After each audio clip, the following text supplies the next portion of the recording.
السلام علیکم فرینڈز، نماز کی طرح روزے کی تاریخ بھی نہایت قدیم ہے۔ سورہ بقرہ کی آیت 183 سے 85 میں اللہ کہتا ہے کہ اے ایمان والو، تم پر روزہ فرض کیا گیا جس طرح تم سے پہلے لوگوں پر فرض کیا تاکہ تم ڈرنے والے بن جاؤ۔ تربیت نفس کی ایک اہم عبادت کے طور پر اس کا تصور تمام مذاہب میں رہا ہے۔ نینوا اور بابل کی تہذیب نہایت قدیم ہے، یعنی عراق کے شہر۔ یہاں ایک اشوری قوم آباد تھی۔ سیدنا یونس علیہ السلام کی بعثت انہی کی طرف ہوئی تھی۔ ان لوگوں نے پہلے انہیں جھٹلایا لیکن بعد میں ایمان لے آئے۔ اس موقع پر ان کی توبہ اور رجوع کا ذکر بائبل کے صحیفہ یونس میں اس طرح ہے: تب نینوا کے باشندوں نے خدا پر ایمان لا کر روزہ کی منادی کی اور ادنا و اعلیٰ سب نے ٹاٹ اوڑا، ایون بادشاہ نے ٹاٹ اوڑا اور گریہ زاری کی۔ ساتھ میں اعلان کیا کہ کوئی بھی کچھ کھائے پیے نہ، روزہ رکھے۔ عربوں میں بھی روزہ کوئی اجنبی چیز نہ تھی۔ ان کی زبان میں لفظ صوم کا وجود بجائے خود اس بات کو ثابت کرنے کے لیے کافی ہے کہ وہ اس عبادت سے پوری طرح واقف تھے۔ قریش یوم عاشوراء کا روزہ رکھتے تھے۔ اس روز وہ جمع ہوتے، عید مناتے اور بیت اللہ کو غلاف پہناتے۔ اس کی بھی 2-3 روایتیں آتی ہیں کہ کس وجہ سے یہ روزہ رکھتے تھے۔ ایک تو یہ تھا کہ قریش جاہلیت میں کوئی ایسا گناہ کر بیٹھے تھے جن کا بوجھ انہوں نے بڑی شدت سے محسوس کیا، چنانچہ اس کا کفارہ ادا کرنا چاہا تو یوم عاشوراء کا روزہ اپنے لیے مقرر کیا۔ ایک اور روایت بھی ہے کہ قریش کو ایک زمانے میں قحط نے آ لیا، پھر اللہ تعالیٰ نے انہیں اس سے نجات فرمائی تو انہوں نے اس پر اللہ کا شکر ادا کرنے کے لیے یہ روزہ رکھا۔ یہود و نصارہ کی شریعت میں بھی روزہ ایک عام عبادت ہے۔ بائبل میں ان کے روزوں کا ذکر جگہ جگہ ہوا اور اس کے لیے خاص اس لفظ کے علاوہ بعض مقامات پر جان کو دکھ دینے اور نفس کشی کرنے کی تعبیرات بھی اختیار کی گئیں، جیسے بائبل کی کتاب خروج میں ہے: اور خداوند نے حضرت موسیٰ علیہ السلام سے کہا کہ تو یہ باتیں لکھ، کیونکہ انہی باتوں کے مفہوم کے مطابق میں تجھ سے اور اسرائیل سے عہد باندھتا ہوں۔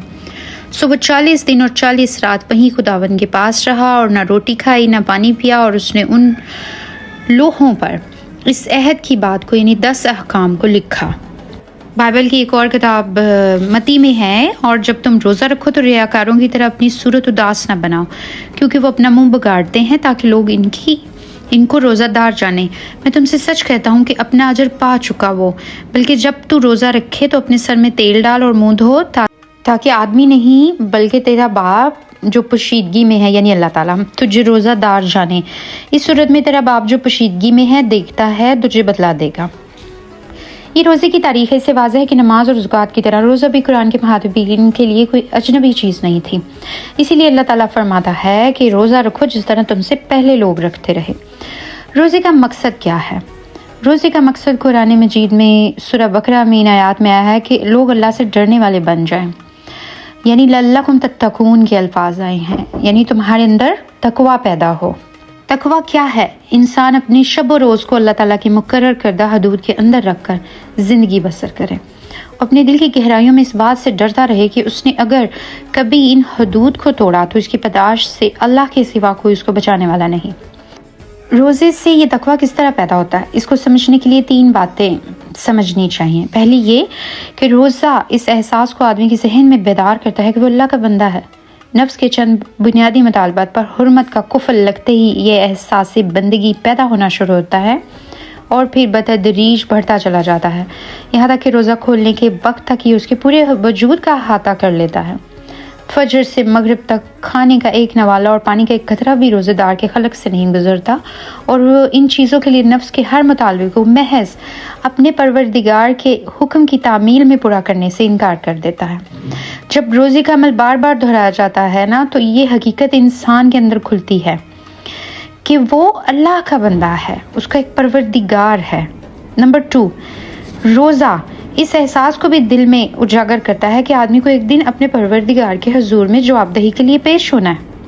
ماننے کو تو یہ ہر مسلمان یہ بات مانتا ہے، لیکن روزے میں جب پیاس تنگ کرتی ہے، بھوک ستاتی ہے، جنسی جو جذبات اور رجحانات ہیں پوری قوت کے ساتھ اپنی تسکین کا تقاضا کرتے ہیں، تو ہر شخص جانتا ہے کہ تنہا یہی احساس جواب دہی ہے جو آدمی کو ان مطالبات کو پورا کرنے سے روکتا ہے۔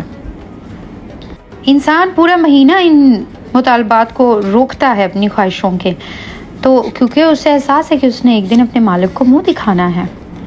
تیسری بات یہ ہے کہ تقوی کے لیے صبر ضروری ہے، اور روزہ انسان کو صبر کی تربیت دیتا ہے، بلکہ صبر کی تربیت کے لیے اس سے بہتر اور اس سے زیادہ مؤثر کوئی دوسرا طریقہ شاید نہیں ہو سکتا۔ دنیا میں ہم جس امتحان سے دوچار ہیں اس کی حقیقت اس کے سوا کیا ہے کہ ایک طرف ہمارے وجود کے جبلی تقاضے منہ زور خواہشیں ہیں، اور دوسری طرف اللہ تعالیٰ کا یہ مطالبہ ہے کہ ہم اس کے حدود میں رہ کر زندگی بسر کریں۔ یہ چیز قدم قدم پر صبر کا تقاضا کرتی ہے۔ سچائی، دیانت، تحمل، بربادی، عہد کی پابندی، عدل و انصاف، عفو و درگزر، منکرات سے گریز، فواحش سے اجتناب اور حق پر استقامت کے اوصاف نہ ہوں تو تقویٰ کے کوئی معنی نہیں، اور صبر کے بغیر یہ اوصاف ظاہر ہے کہ آدمی کے اندر کسی طرح پیدا نہیں ہو سکتے۔ روزے کا مقصد یہی تقویٰ ہے، اور اس کے لیے اللہ نے رمضان کا اہتمام کیا ہے، رمضان کا مہینہ مقرر کیا ہے۔ اس لیے رمضان کا مہینہ اس لیے مقرر کیا ہے کیونکہ اللہ تعالیٰ نے ہمیں سب سے عظیم نعمت عطا کی ہے، یعنی قرآن، ہدایت کا سرچشمہ عطا کیا ہے۔ تو شکر گزاری کا تقاضا یہی تھا کہ اسی مہینے کو خاص ٹھہرایا جاتا تاکہ اس نعمت عظمیٰ کی قدر و قیمت کا اعتراف ہمیشہ ہمیشہ ہوتا رہے۔ اسی شکر گزاری اور تکبیر کے لیے اللہ نے روزوں کی عبادت مقرر فرمائی، جو اس تقویٰ کی تربیت کی خاص عبادت ہے۔